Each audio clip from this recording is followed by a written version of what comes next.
France का एक बच्चा फ्रेंड्स स्कूल जाने के लिए निकला तो उसका बिल्कुल मन नहीं था। उसे डर था कि उसके टीचर उसे डांटेंगे क्योंकि उसने अपने ग्रामर लेसन्स लर्न नहीं किए हैं। It was a bright sunny day.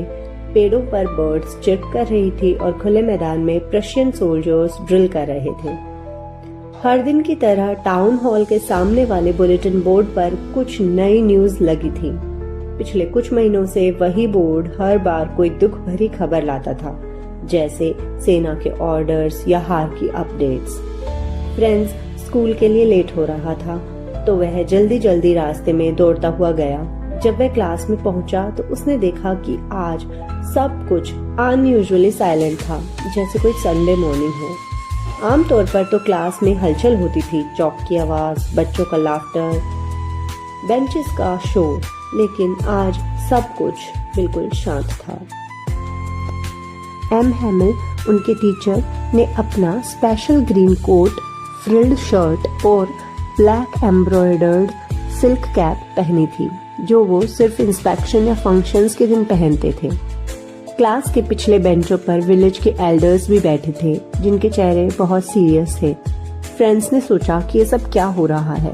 तभी एम हैमिल ने घोषणा की कि ये उनका आखिरी फ्रेंच लेसन है। बर्लिन से आदेश आया है कि अब से एल्से और लॉरेन के स्कूलों में सिर्फ जर्मन पढ़ाई जाएगी। यह सुनकर फ्रेंड्स स्तब्ध रह गया। उसे एहसास हुआ कि उसने कभी भी अपनी फ्रेंच लैंग्वेज को गंभीरता से नहीं लिया, और आज जब यह मौका छिन गया तब उसे उसकी कीमत समझ आई।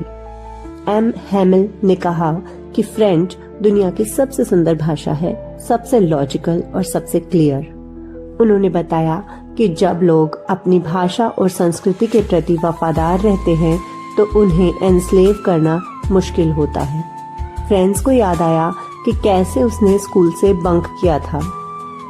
एम हैमिल की बहन ऊपर के कमरे में बैग पैक कर रही थी क्योंकि वे लोग अगले दिन देश छोड़कर जाने वाले थे। एम हैमिल ने कहा, गलती सिर्फ तुम्हारी नहीं है, कसूर मेरा भी है। मैं तुम्हें कभी कभी अपने बगीचे के प्लांट्स को वाटर करने के लिए भेज देता था और तुम होमवर्क छोड़ देते थे। जिस दिन मुझे फिशिंग के लिए जाना होता था मैं यूं ही तुम्हें छुट्टी दे देता था। इसके बाद एम हैमिल ने पढ़ाना शुरू किया। सबने पूरे ध्यान से अपने लेसन्स पढ़े और लिखे।